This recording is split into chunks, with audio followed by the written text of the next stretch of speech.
Hey, this is Mike with Serr.biz, and today we're talking to Noah King from Popsixle. Popsixle is a platform that effectively seasons your Meta pixel as well as your Google AdWords pixels so that the right attributes and actions on your website get reported back to Meta and Google AdWords so that they can further optimize ad delivery, targeting audiences, and so forth. I'm going to let Noah explain a little bit. And we're talking about this as kind of Shopify, because that's where he's optimized for currently with his platform, and how it might be used on Odoo, because I have Odoo clients and I'm interested in helping them maximize their ad dollars. So with that, everybody, meet Noah. Mike, thank you so much for having me. Definitely agree with how you teed this up. Yeah, I'll just say it in a slightly different way, but that was a really good intro. Marketers have sort of accepted the fact that the world is now fully digital and AI and machine learning is sort of powering all of our digital ad experiences. So we need more data than ever to feed those systems and to train those machine learning models. But at the same time, we generally have less data available than ever because everything's so complicated. It's hard to set it up correctly. It's hard to get all the systems talking. And there's a whole bunch of, privacy blockers and, governance friction that makes it even harder. So with that tension of I need more data than ever and I'm getting less data than ever, we saw an opportunity to basically be a really good data partner for small business owners and e-commerce businesses and pretty much anyone buying ads on Facebook and Google, which is millions of advertisers. So happy to dig in a lot more detail, but that's the gist of it. Okay. Yeah, that's great. I mean, that's what caught my attention. So I've run, multiple ads for AdWords and Facebook, Meta. But I always felt like the data getting passed back just using the standard tag managers and Meta and Google Manager really wasn't getting the right information. So now you said that you're kind of out of the box almost for Shopify. Is that right? Yeah, so we didn't intend to build a Shopify first platform. We basically had a solution that helped solve for a reduction in data after iOS 14 came out about 4 years ago. So originally we were sort of a Facebook first solution, and anyone with a website was having problems getting data back to Facebook. So that's where we focused. And I think Shopify over those same 4 years, just a very, well-respected and popular platform. And because of their app store, it's relatively easy to kind of build an app and then Mhm. gain access to a lot of users. So we do primarily work with Shopify businesses, but we also do a ton of work with custom builds and other content management systems. It really runs the gamut. Okay. So do you have an app? Is there an app in Shopify for Popsicle? Yeah, so we did build a dedicated app for Shopify, and when you install the app, it's self-service. The install is very easy. You click a few times, you accept a few permissions, and you're basically ready to go in minutes. Normally, it could be like a very frustrating hours or days long process that we've kind of simplified. But Mm, that's because every Shopify store under the hood is essentially the same. right. I think as we've tried to scale to other platforms, so like BigCommerce and Odoo, from my understanding, are platforms that are much more customizable. So if you look under the hood of 50 different instances, they might all be pretty different. There is an opportunity to solve that, but we have not yet built an app to support those platforms. We would do custom builds. Okay. All right, just from an Odoo point of view, there's multiple versions out there. We're up to Odoo 18 currently. Uh, Odoo effectively has two versions simultaneously running. There's the enterprise version, which is the kind of introductory one, where you can't really install anything. It's just you have all access to all approved official apps, but you can't install anything. So that's really fine for the person who's just kind of starting out their business but any bigger business is pretty much going to run with what's called the Odoo SH version, which is a little more pricey, not much, but a little bit more. But that gives you a full hosted solution where you have access to the source files, and then you can install custom apps, and there's a whole Odoo app directory, etc. So, quick question: what could be installed on an Odoo 18 website would be an embed code of JavaScript. And I've Yep. seen people do some pretty amazing stuff with JavaScript and being able to pull data from, an existing web page, all live time. Is your application, would that be one way to get it installed on Odoo 18, assuming somebody wanted to work with you right now who's on only Odoo 18 Enterprise?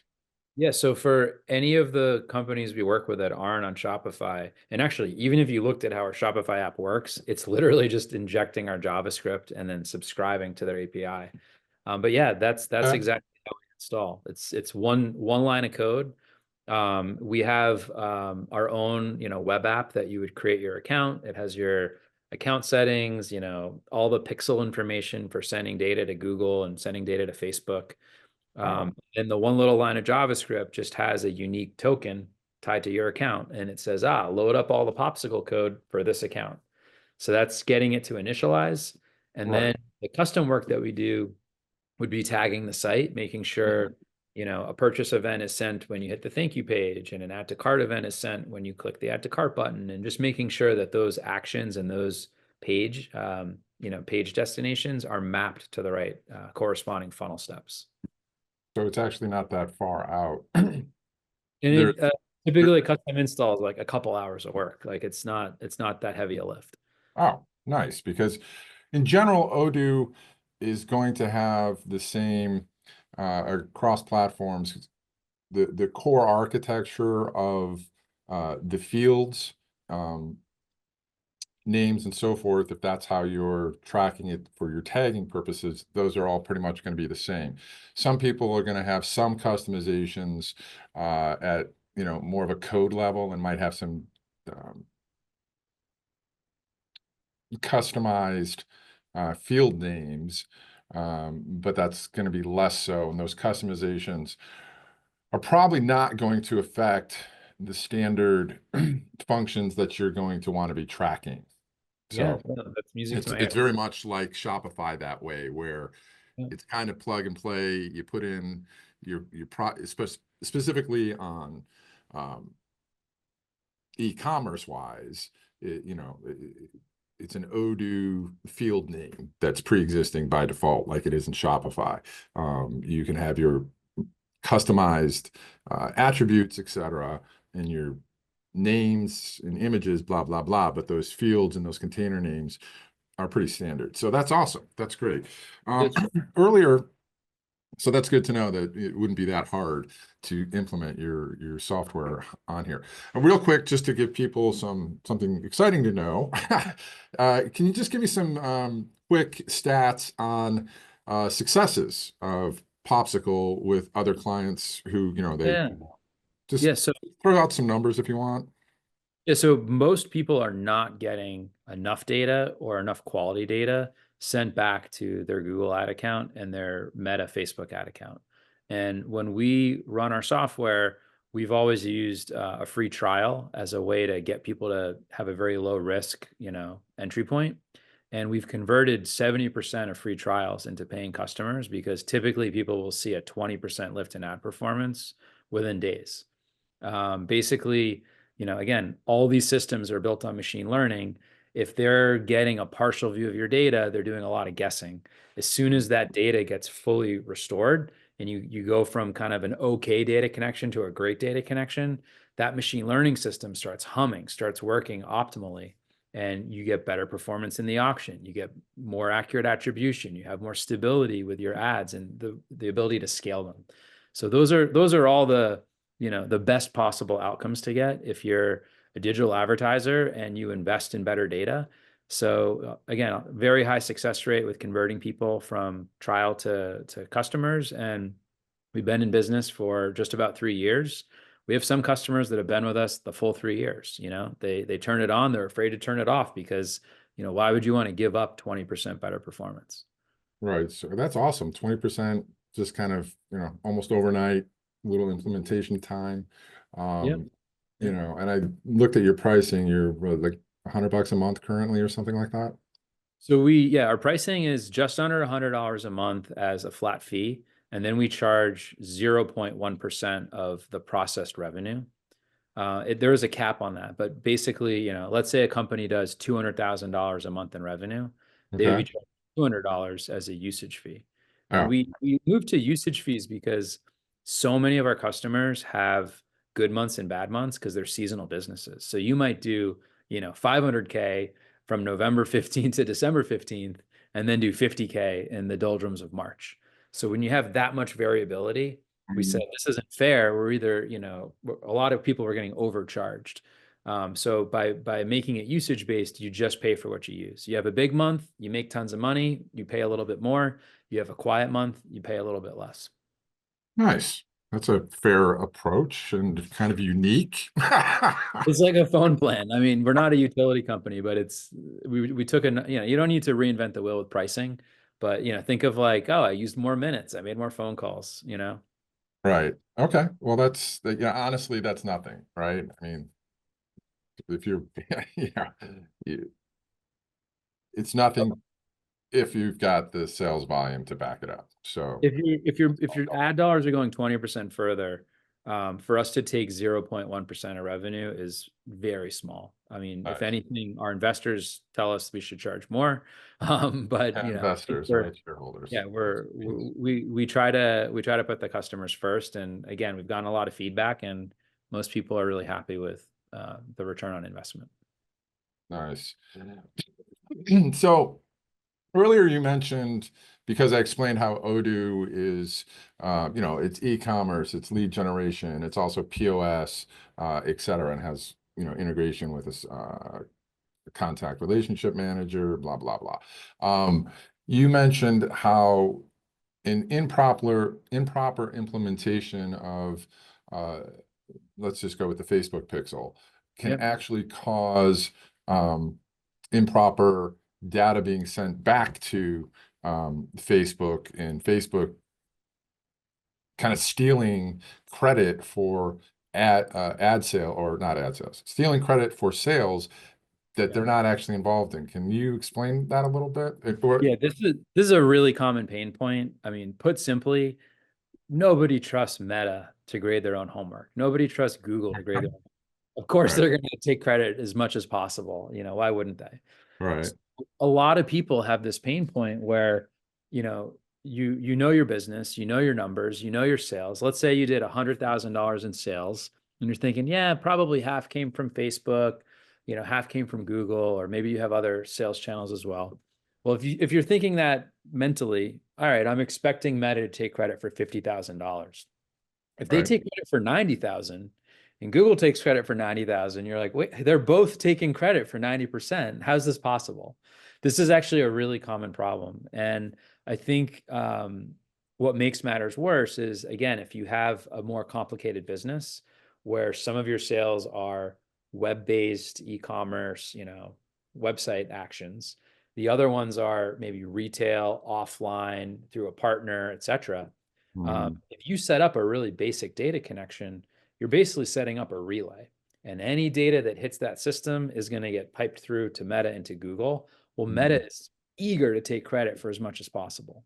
So Right. if all of a sudden your offline sales are being counted, it's going to lead to those inaccuracies. And there's always going to be some discrepancy. Again, these Mhm. are greedy platforms, but if Right. you set up your data connection incorrectly, you could actually cause egregious overcounting.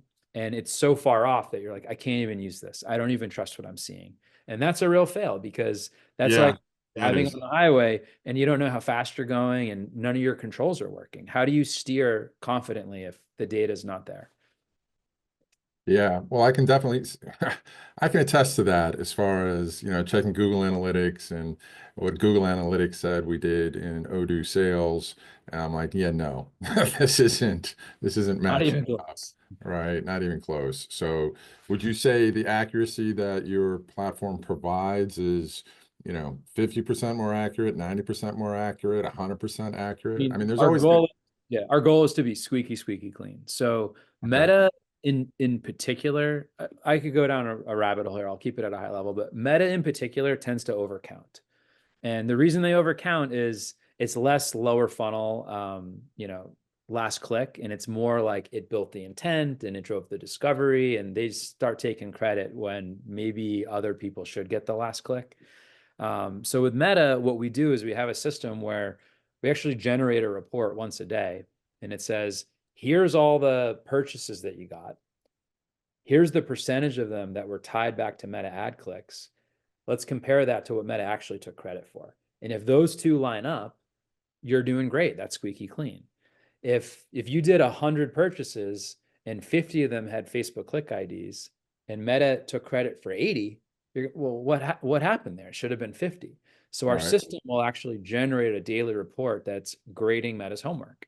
And once we turn our software on, we typically see very close alignment.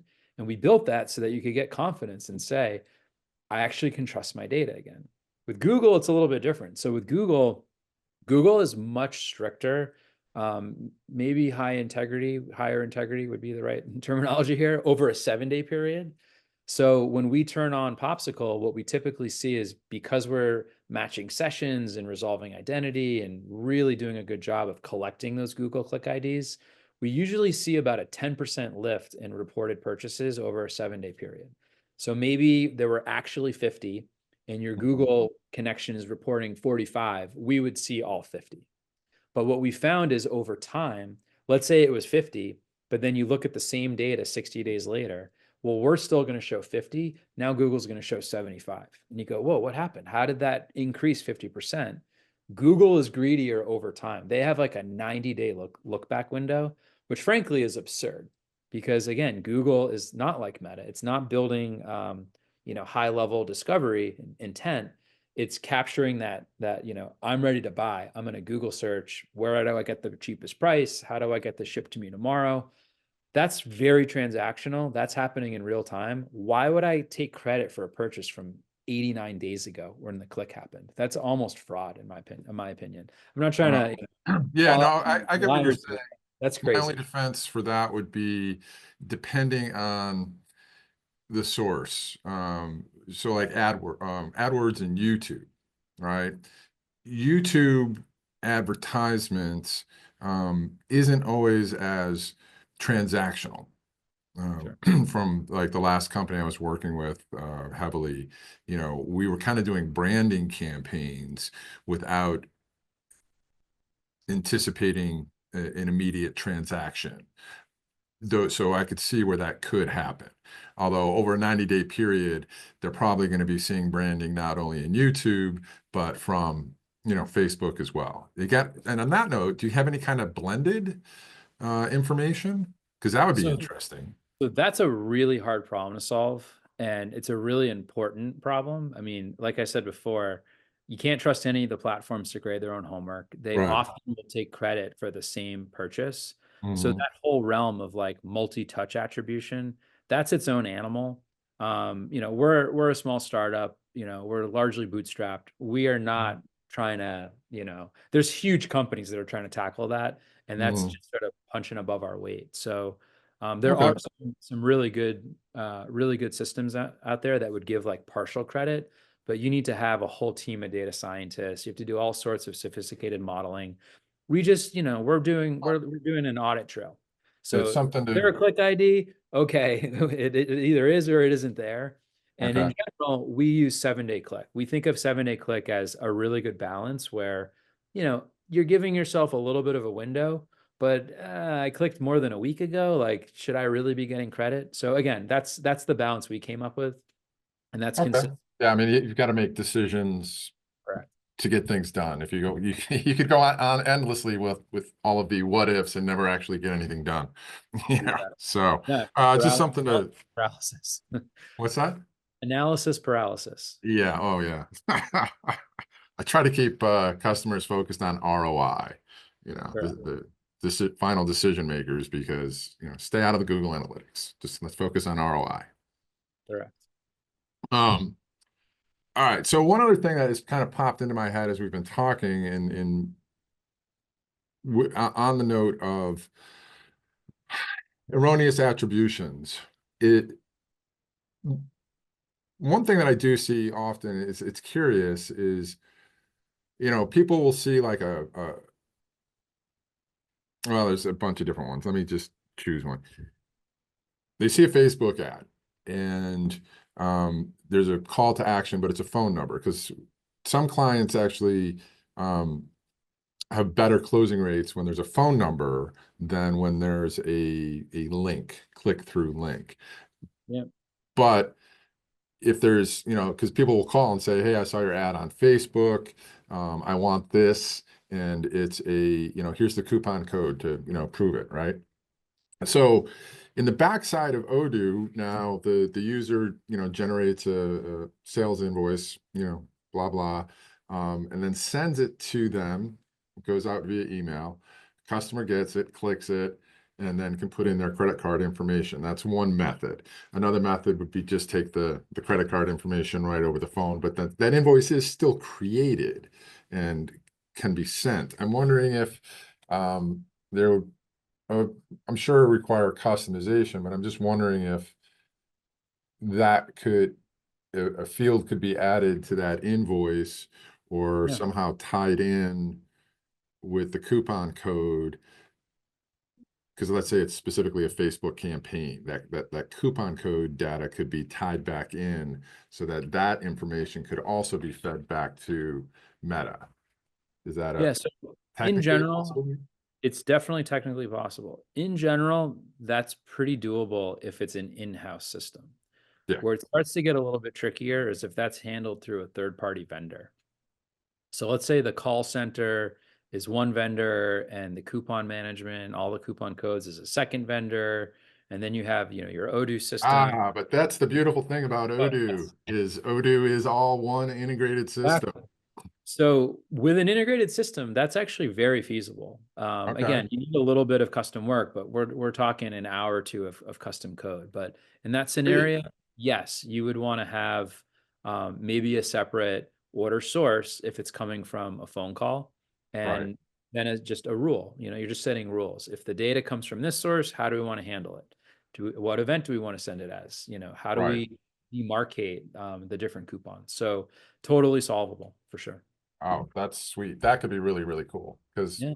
just depends on it depends on the business, what they're selling, and the audience type.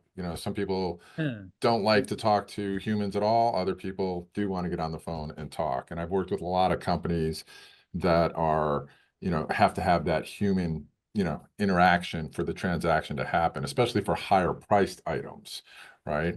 Versus, a $5 item, right? That's Yeah. And most speaking people of are like willing.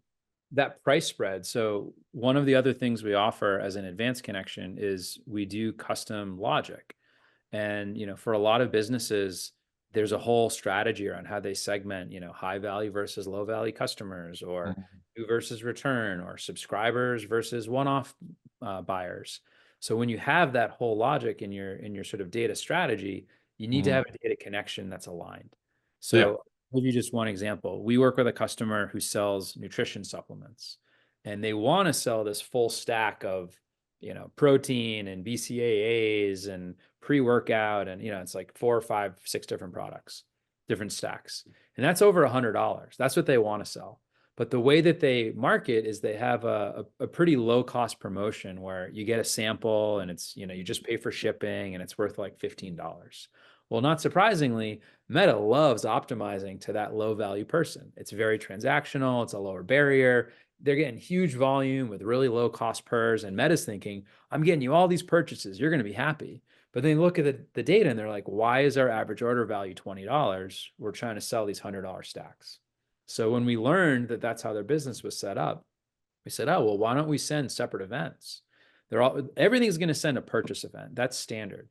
But when Mhm. you get a low value order, we're going to send a bonus event called low value order. When you get a high value order, we're going to send a bonus event called high value order. And we set a price threshold of $50. Well, now you can have separate columns in your ads reporting that say, I got 100 orders. 80 were low value, 20 were high value. Not only can you report, you can also optimize. You could set up like a whale hunting prospecting campaign where you only want to get high value people. Well, now you have Meta's machine learning who your high value people are, and it's only hunting for the whales. It's no longer looking for the guppies, the minnows, whatever. Mm. That can completely transform your cost per acquisition, because now the machine learning system knows who your most valuable customers are and not just your most available customers. That sounds awesome. My question is, the data in Meta, is it available as, where would you create that whale audience? Do you know how that would? Yes. Yeah, so let me start here. So Meta doesn't really give you full, input, output, read, write access to the data. You can just Right. make deposits. It's deposit only. It'd be like, I don't know your checking account. I can't access your money. But if you wanted me to like deposit a check into your account, I could go to the bank and I could deposit into your account. That's what Meta lets you do as a vendor. Okay. So you don't have carte blanche access. However, once the data has been sent to Meta, it becomes native. So the user of the account, it's their data. So they can use their audience tool to say, oh, I'm getting these purchase events being sent in real time. I want to build a rolling 30-day window of past purchasers. And maybe you use that to exclude for prospecting, or maybe you build a lookalike off of it, or maybe you run some custom calculations. So, it's not that, we, the vendor, the software provider, we don't have the ability to pull the data out, but we do Mm. have the ability to send the data in, where Meta then kind of matches it and makes it native. And there's a whole bunch of native tools where you can leverage that data. Yeah, I'd want to play with that and see where I could, you know, within Meta, right? This is great that you're sending the information to Meta, and now I've got all this more information to play with, but I'd like to, we'll do a different video on that actually at some point. Well, Um, here's one quick example. So with audiences, who you're targeting is really important. So if you basically uploaded a customer file one time, let's say, on January 1, you said, oh, I'm going to upload all my customers from the last year. That's going to be really powerful, right? Now Meta can match your file and it can figure out who your customers are. And you could use that to build a new audience to find more similar people.